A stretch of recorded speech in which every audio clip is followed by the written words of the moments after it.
In today's video, you're going to learn about the major transits that are happening in the human design system and some about the astrological alignments that are happening in the month of April 2025. We have been having just incredible changes among the outer planets, so we're going to look at some of that. But this is also the time of year when we have a lot of activations around the spleen center, which can activate a lot of fear. So we'll take a look at that.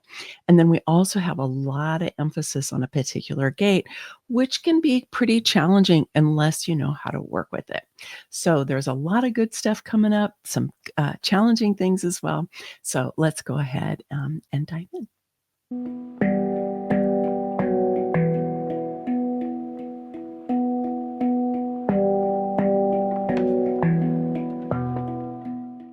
So we're in Aries season. We're still going to be in Aries season until the 19th of April.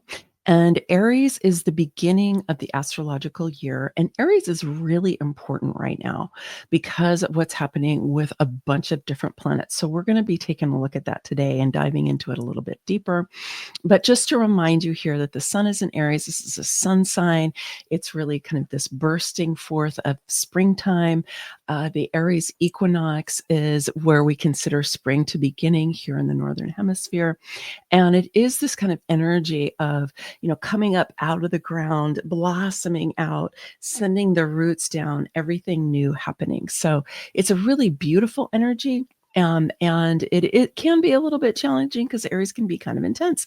So just knowing how to manage the energy and to use it to your advantage is awesome. So just as a reminder, you've probably already heard about this, but Neptune has moved into Aries as of March 30th. Now, this is a big deal because Neptune is the second most outer planet, right? We had Pluto moving into Aquarius on November 19th, fully into Aquarius. It's going to be there for, I think it's 19 years because Pluto has a really long orbit.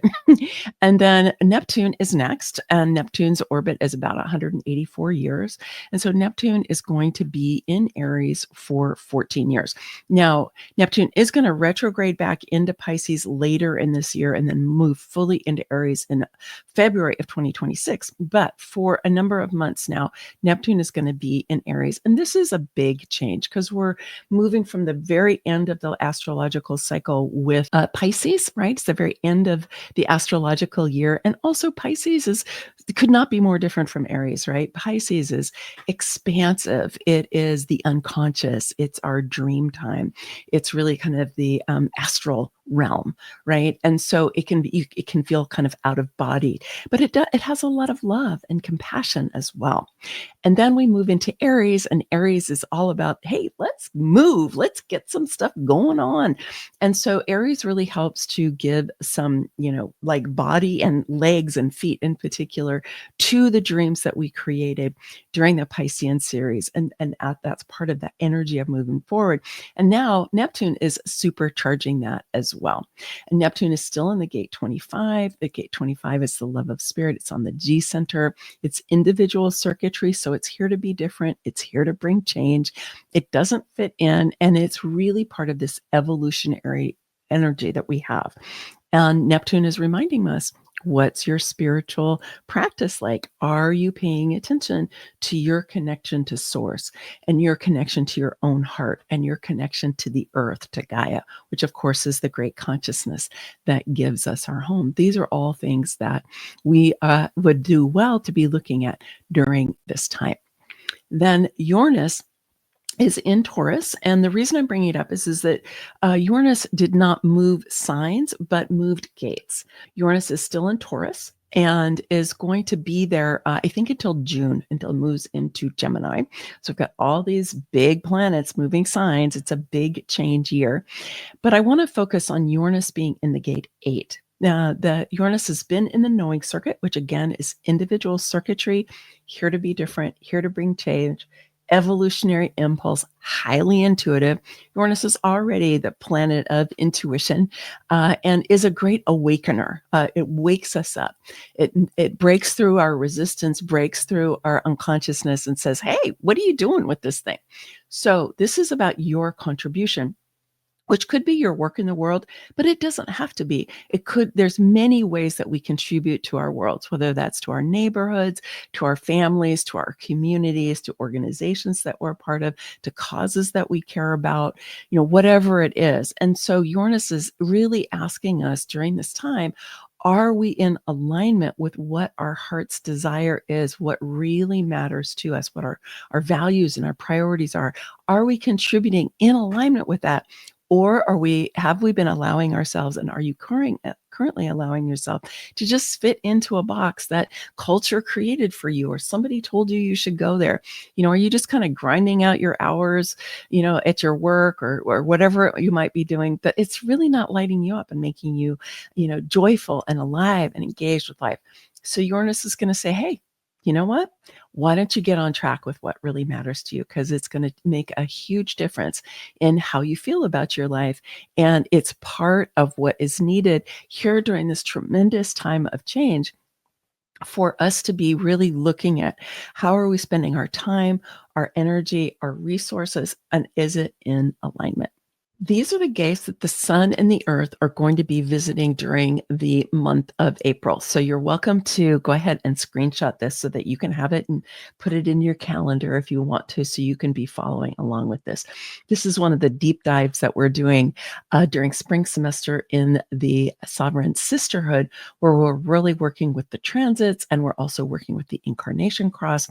And so we're tracking all of these shifts during the course of the month. And what participants are saying, our sister members are sharing with me, that this is one of the ways that they're really getting to know human design.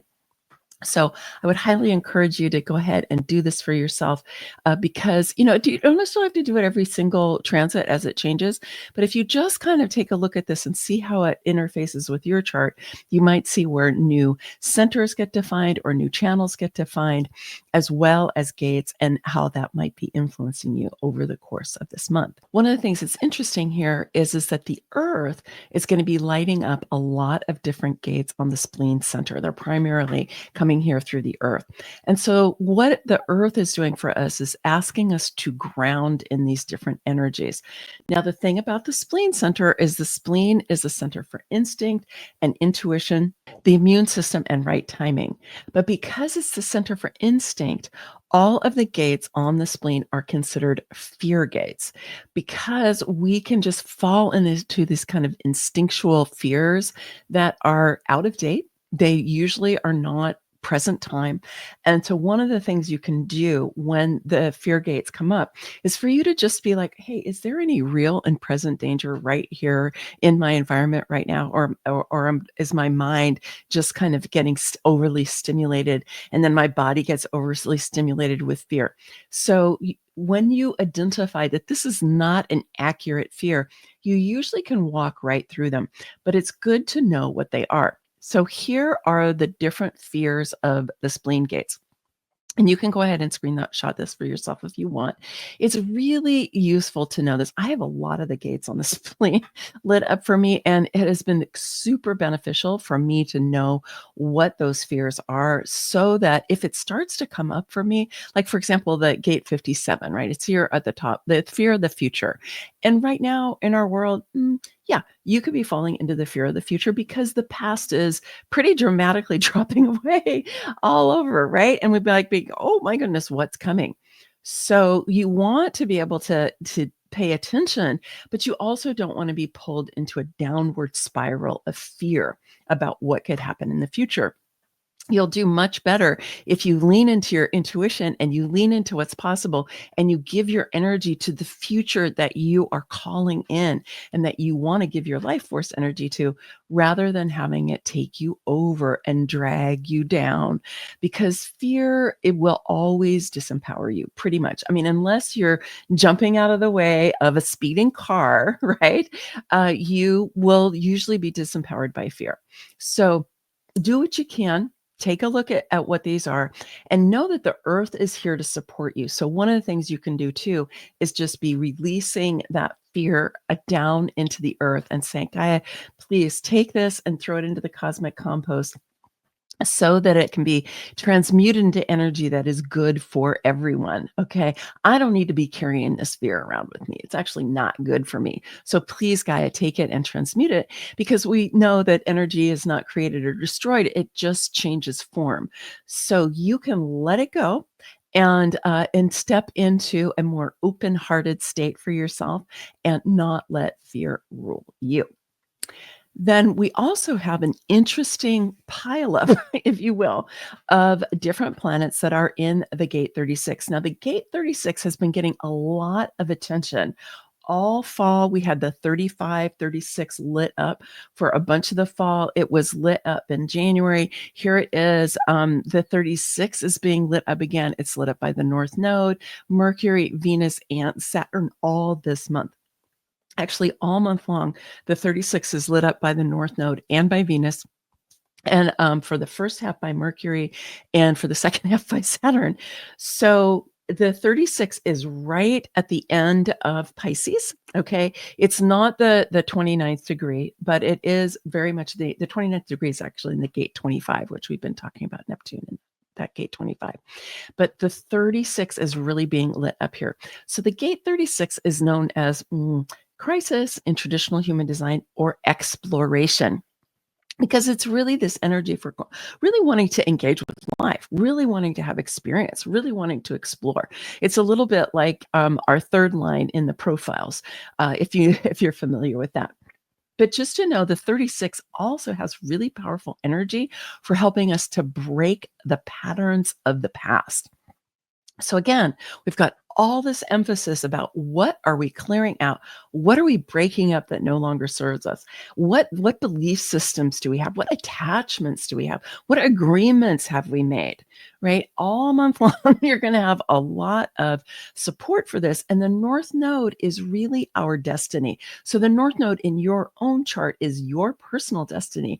But when the North Node is lit up, as it is for everyone right now, then this is our collective destiny. And it's exploration, provided that we are breaking apart the patterns of the past that no longer serve us. Venus being there all month is like, what do you need to break up about your energy around the divine feminine? What is it that you need to become aware of so that you can break it up and you can let it go? And of course, during this time of awakening, we are getting even more aware of how patriarchy has been so deeply in our psyches. And when I say patriarchy, please remember I'm talking about a hierarchical system of domination. I'm not talking about men. Yes, some men have definitely benefited more, but a lot of men have not benefited under patriarchy. So just say that. But it's deeply embedded in our psyche because we've been in this for thousands and thousands of years. But Venus is in here, the divine feminine rising, right? She's here at the morning star now in April, and she's like saying, what do we need to release of the ways that we've thought about ourselves as women, the ways that we've treated the feminine and the divine feminine in all of us, the way that we've treated the divine feminine of Gaia, which is our planet. Right. So Venus is asking that question. And then Mercury here in the first half of the month is enabling us to have give voice to this, to be able to speak it out, to be able to teach about it if this is something that's in your sphere. Right. And then here we've got Saturn who's coming in the second half of the month and is giving structure to this and saying, okay, so how do we want to bring this into our daily lives and make this real for us? What are the practices that we need to do? Because Saturn is all about practice, devotion, doing what he wants you to do on a regular basis, ideally a daily basis. So the second half of the month, you could be going, wow, what else do I need to be paying attention to? And if I do that every day, what will I become aware of? So that gate 36 is really, it's like a little Christmas tree this month. So pay attention to that for yourself and watch out if you find that you or the people around you might be falling into more chaotic energy or crisis energy, and see if you can kind of dive right in and explore. So we've had a really powerful Mercury retrograde that's been going on since the middle of March, and it's going to end, yay, on April 7th. And we're going to have this forward motion that is going to start happening around April 7th. And I know I was just talking to a friend of mine. She said she's had so many communication issues. And so yay for Mercury turning around and going direct. Venus is also going to turn around and go direct. Venus has been retrograde since early in March and is going to go direct on April 14th. So we're going to have this feeling over the course of the month that things are going to start turning around and moving forward. And one of the things I want to emphasize here, because I was just talking about Venus and Mercury being in that gate 36. Well, Venus and Mercury have been right around this the shift from Pisces into Aries. And so they've been in Pisces, they went forward into Aries, retrograde back into Pisces, moving forward again. So they are lighting up that creator degree of a first degree of Aries multiple times, 3 times. Okay. So it's not just once, it's 3 times. And so it's really like, what are you letting go of? What are you moving into? What are you letting go of? What are you moving into? And I know you might start feeling like, oh my gosh, we've been doing this for a while now, but just know we're going to start moving forward and you have a little less of that back and forth by the middle of the month. And then we have our full moon, which is going to be in Libra, and it's going to be in the gate 32, and that's happening on April 12th. So this is where we have the Earth and the moon in the same gate, because this is always what happens with a full moon, right? They're on opposite sides of the mandala. So the gate 32 is known as continuity in traditional human design and endurance in quantum human design. And it is on the spleen center. So it's one of those fear gates that I was talking about. And it's in the tribal circuit and in the business or the commerce or the community subcircuit of the tribal circuit. And so the 32 really has a lot to do with your kind of big ideas, in particular, if they're big ideas around business or big ideas around community. And so one of the fears of the 32 is that someone might steal your ideas, right? Somebody might come along and take what you're doing. You know, probably won't happen, right? It's one of those things you can just move on through.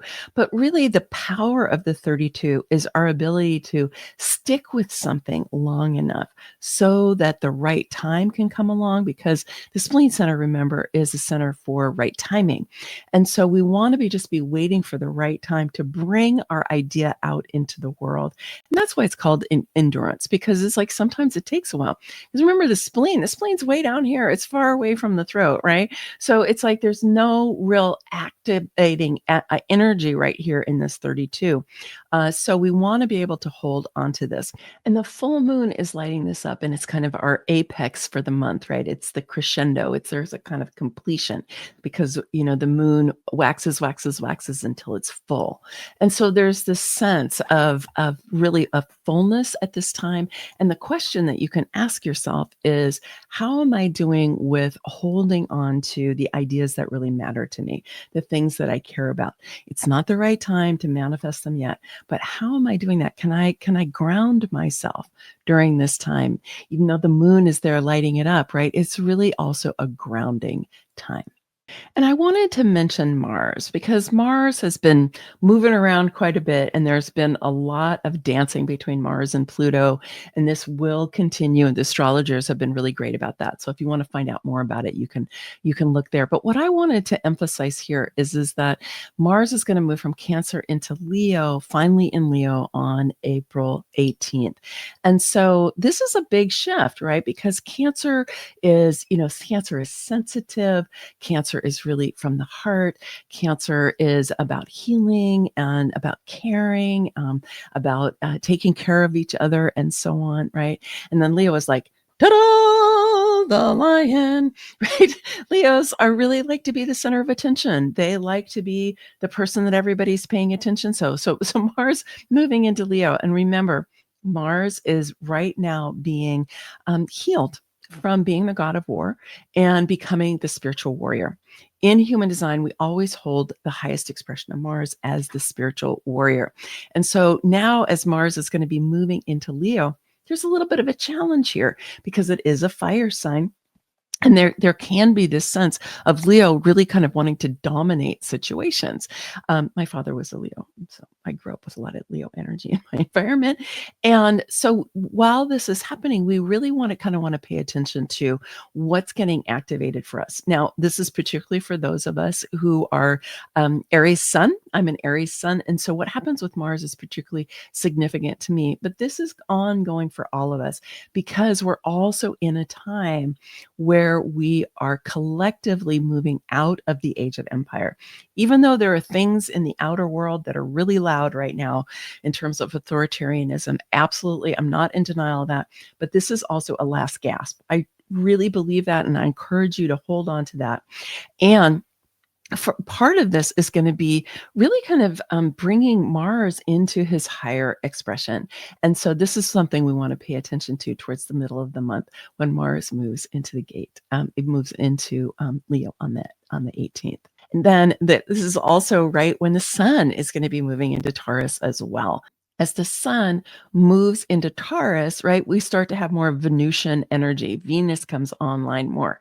And there's this interesting dance that happens between Mars and Venus, right? It's our sacred masculine and our sacred feminine.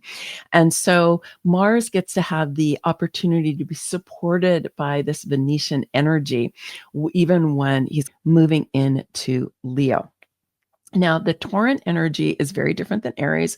It's grounded, it's earth energy, it likes comfort, it likes beauty. So we're going to have a big shift of energy, both with Mars moving into Leo, but then also the sun moving into Taurus. Towards the end of the month, we have our new moon in Taurus in the gate 24. That's happening on Sunday, the 27th. And the gate 24 is a beautiful gate. It's all about being able to receive breakthrough ideas, epiphanies, insights, possibilities, and potentials that's coming in through that knowing circuit.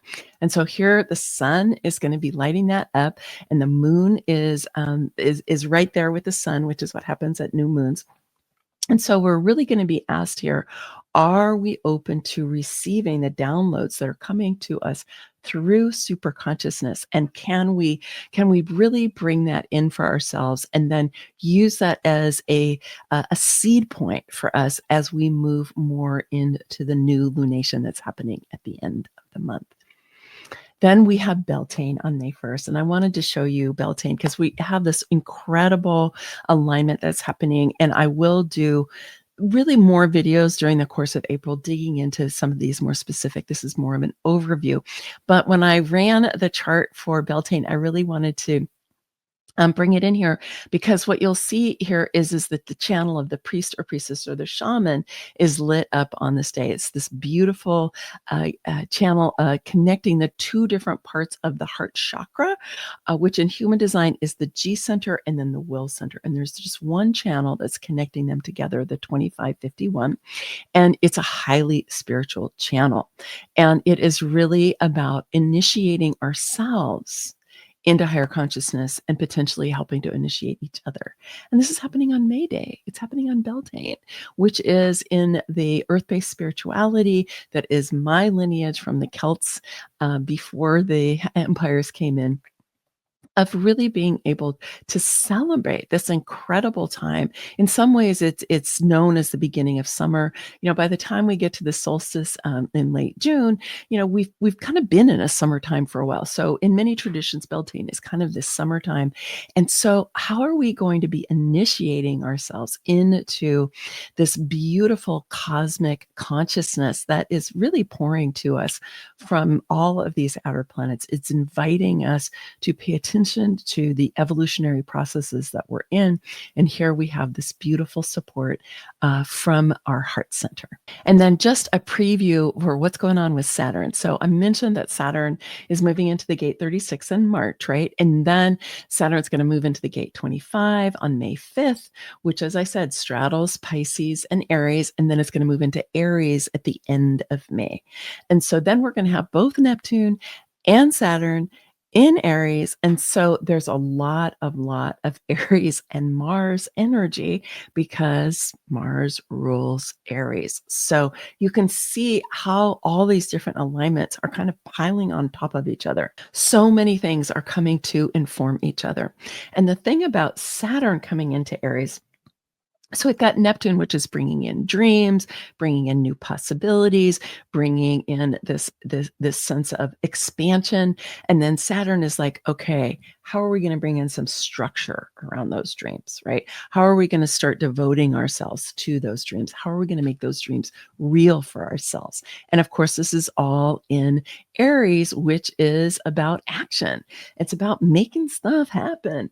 So we've got a really powerful alignment that's going to come more into fruition towards this end of May, and it's going to be going on really for a while, many months. So let's pay attention to this as it comes, and you can just kind of be looking forward to that for yourself. So as you can see, there's a lot of different things that are happening with the different planets and with the different gates. And one of the main things I want to just say to yourself is take care of yourself. You know, it can be easy to fall into fear right now. And with all of those gates and the spleen lit up, it's going to be extra easy. So you need to be mindful, even vigilant with yourself, to be noticing, is fear getting activated in me? And just to say, the powers that are out there that are trying to control everything, one of their primary mechanisms is fear, right? Is trying to throw you into fear, to make you terrorized so that you don't feel you can take action. So you want to not allow yourself to be stimulated and co-opted, really colonized by the powers that are trying to pull you into fear. So now that we've got this spleen thing happening, you want to pay extra attention to it. And just remember that Neptune in that gate 25, which is all about love, is going to be a great support for you, right? Because it's your spiritual practice, your ability to clear energy, your ability to boost your own energy, your ability to understand what's going on with you emotionally and make choices that empower you rather than falling kind of unconsciously into choices that don't empower you. That's all going to really support you as we move forward into April. So that's my monthly transit report. And you can look forward to other videos that I'll be doing about specific things as we move forward. All right, my friends, many blessings, much love. Bye for now.